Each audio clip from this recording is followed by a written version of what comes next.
Osteoporosis ఎముక సాంద్రత లేదా బోన్ మినరల్ డెన్సిటీ తగ్గటం. ఇది సర్వసాధారణంగా ఆడవాళ్లలో, ముఖ్యంగా పోస్ట్ మెనోపాజల్ ఉమెన్ అంటే నెలసరిలు ఆగిపోయిన 45 లేదా 50 సంవత్సరాలు పైబడిన ఆడవాళ్లలో ఈ ఆస్టియోపోరోసిస్ అనే వ్యాధిని చూస్తూ ఉంటాం. ఇది 2 రకాలుగా ఉంటుందండి. Primary osteoporosis, secondary osteoporosis. Secondary ఆస్టియోపోరోసిస్ని సెనైల్ ఆస్టియోపోరోసిస్ అంటాం. అంటే ఏజ్ రిలేటెడ్, వయసు రీత్యా జెంట్స్లోనూ ఉంటుంది, లేడీస్లోనూ ఉంటుంది. కాకపోతే ఈ హార్మోన్ అంటే ఈస్ట్రోజన్ అనే హార్మోన్ నెలసర్ల తర్వాత తగ్గిపోవటం వల్ల ఆడవాళ్లలో ఈ ఎముక అనేది ఎక్కువ డ్రైన్ అయిపోతూ ఉంటుంది, ఈ కాల్షియం అనేది.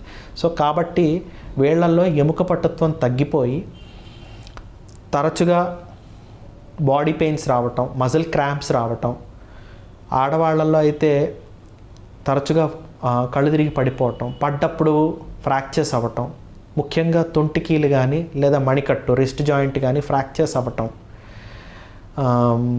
ఎముకలో క్రాంప్స్ రావటం లేదా మజిల్ క్రాంప్స్ రావటం, ఇవి తరచుగా చూస్తూ ఉంటాం. ఆస్టియోపోరోసిస్ ప్రైమరీ అంటే దానివల్ల ఒకవేళ ముందుగానే ఆ కాల్షియం డెఫిషియన్సీస్ ఉండటం కానీ, పారాథైరాయిడిజం, హైపోపారాథైరాయిడిజం ఇలాంటి హార్మోన్ ఇంబ్యాలెన్సెస్ వల్ల కానీ ముందు నుంచే ఉంటే కనుక వీళ్లలో ఎముక పట్టుత్వం తగ్గిపోయేది ఉంటుంది.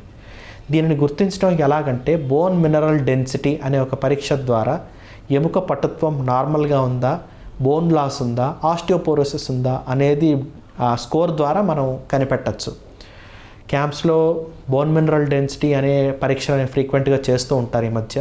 సో అలా ఉన్నప్పుడు మీరు వచ్చి ఆ బోన్ మినరల్ డెన్సిటీ చెక్ చేయించుకోండి. ముఖ్యంగా 50 సంవత్సరాలు దాటిన వృద్ధులు లేదా 40 సంవత్సరాలు దాటిన మహిళలు కంపల్సరీగా ఈ బోన్ మినరల్ డెన్సిటీ ఎప్పటికప్పుడు చెక్ చేయించుకుంటూ ఉండాలి. ఈ బోన్ మినరల్ డెన్సిటీ ఒకవేళ తక్కువ ఉంటే కనుక దాన్ని పెంచుకోవడానికి ఆహార పద్ధతులు, కాల్షియం రిచ్ ఫుడ్స్, అది పాలు, పెరుగు, egg, boiled eggs, omega 3 fatty acids ఇలాంటివి తీసుకోవచ్చు. అలాగే కొద్దిపాటి ఎక్సర్సైజ్, బోన్ మినరల్ డెన్సిటీ పెంచడానికి calcium supplements, vitamin D supplements ఇస్తూ ఉంటారు. అది కాకుండా ముఖ్యంగా బిస్ఫాస్ఫనేట్స్ అంటాము, అది ట్యాబ్లెట్స్ రూపంలో కూడా నెలకొక ట్యాబ్లెట్ తీసుకోవడం ద్వారా కూడా బోన్ మినరల్ డెన్సిటీ పెరుగుతుంది. ఏది ఏమైనా తరచుగా పడిపోతూ లేదా తరచుగా ఫ్రాక్చర్స్ అవుతున్నాయి అని అంటే కనుక ముందుగా ఆస్టియోపోరోసిస్ అనేది సస్పెక్ట్ చేసి దానికి తగ్గ ట్రీట్మెంట్ తీసుకోవటం ద్వారా మీ ఎముక పట్టుత్వం పెంచుకోవచ్చు. అలాగే మీ డాక్టర్ని సంప్రదించి ఆస్టియోపోరోసిస్ నివారణకే తగు సూచనలు తీసుకోండి.